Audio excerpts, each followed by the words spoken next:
where were you when you got involved with this case? You were in the ER or? I was on call in the hospital. I can't recall exactly where I was in terms of the location, but I got a call that the patient was on the way from outside after a cardiac arrest at the beach. Cardiac arrest at the beach, a lot of times, unfortunately, these don't have happy endings.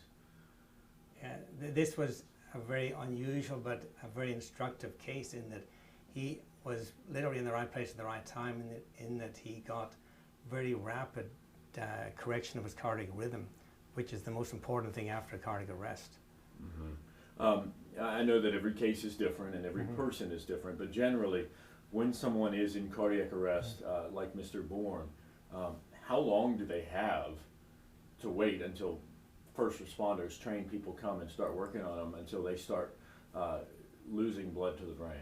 Well, the earlier they get blood back to the brain, the better. And it's typically, we say 4 to 5 minutes without any circulation is as much as you can get away with. But it's been shown that after 1 minute there's a decrease in survival, after 2 minutes there's a decrease in survival. So literally the earlier you can get circulation back.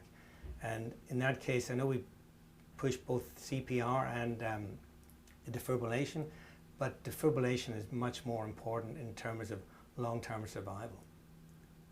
So this little device, as small as it is, as portable as it is, really is doing a lot to improve the chances of survival. Absolutely. If you look at what CPR does, it's clearly very important, but essentially it takes over the pumping action of the heart to give circulation to the rest of the body by an external compression.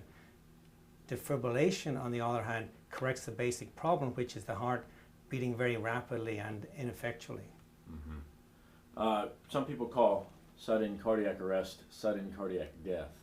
Can you explain on that? Well, if uncorrected, it leads to death. So for after a certain amount of time, if the heart isn't pumping, all the organs in the body die, including the heart. So in Mr. Bourne's case, well, we'll just say JR. In JR's case, if the lifeguards had not gotten to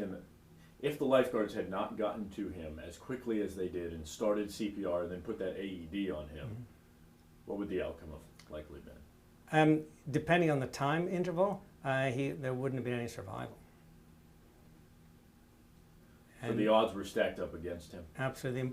Really important critical aspects of his care were that there were trained responders with an AED that were able to handle the situation literally within minutes. Every minute counts. There's a 10% decrease in survival every minute after cardiac arrest in terms of delay to resumption of rhythm. So really kudos to everybody involved, from the firefighters to the lifeguards to the doctors. Everything was aligned properly.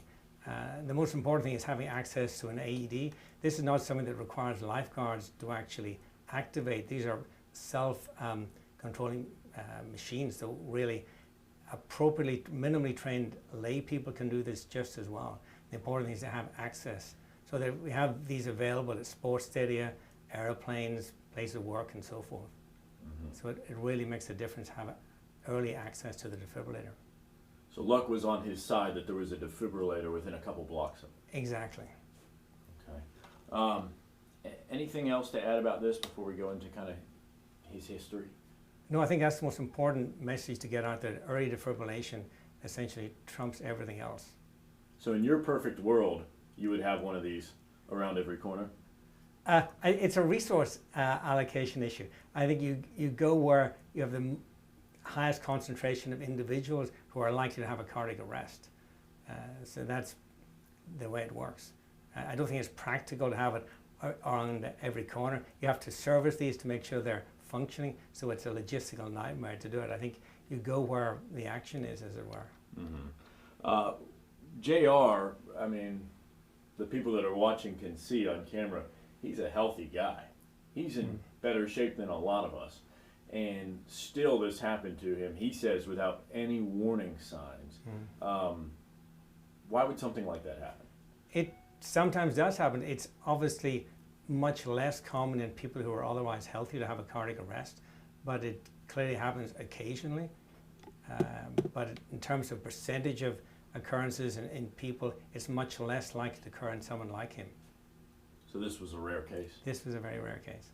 Mm-hmm. He says that it ran in his family, but that's it, right? That was the only factor? I mean, was there anything else playing into this? I think that's, that may be relevant. I don't think we've got all the information back yet.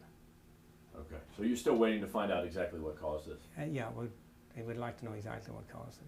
Mm-hmm. So for my sake, should we just call it sudden cardiac arrest? I mean, is that safe to say? I think that's the safest. That's exactly what it was. Okay. So yeah, sometimes you could be totally healthy, in good shape, active, eat right, live right, and still... Exactly. We see athletes who die suddenly on the basketball court or football field and so forth, so it happens. But in these instances, they do have AEDs available as well. What should people do if they're concerned about their heart health? If they're like, man, what if this happens to me? What should your average person do? Well, I think to reassure them, it's unlikely if you're in otherwise good health and you're young for this to happen. So in general, it's not a major concern. It shouldn't be a major concern. If you are concerned, then see your physician, and if perhaps a cardiologist if they recommend that. Mm-hmm. Okay, and back just with the AED real quick. Mm-hmm. I'm hearing from the Red Cross, it's good to have AED and CPR. They work well together. They work well together, but they're doing different functions. The CPR is what we've traditionally done, it's widely available. All you need are a pair of hands and a mouth, and that works pretty well, but it doesn't correct the basic problem. People don't recover with CPR. They recover after they have a electrical shock to correct the heart rhythm. And that's why the earlier you get the electric shock, the better.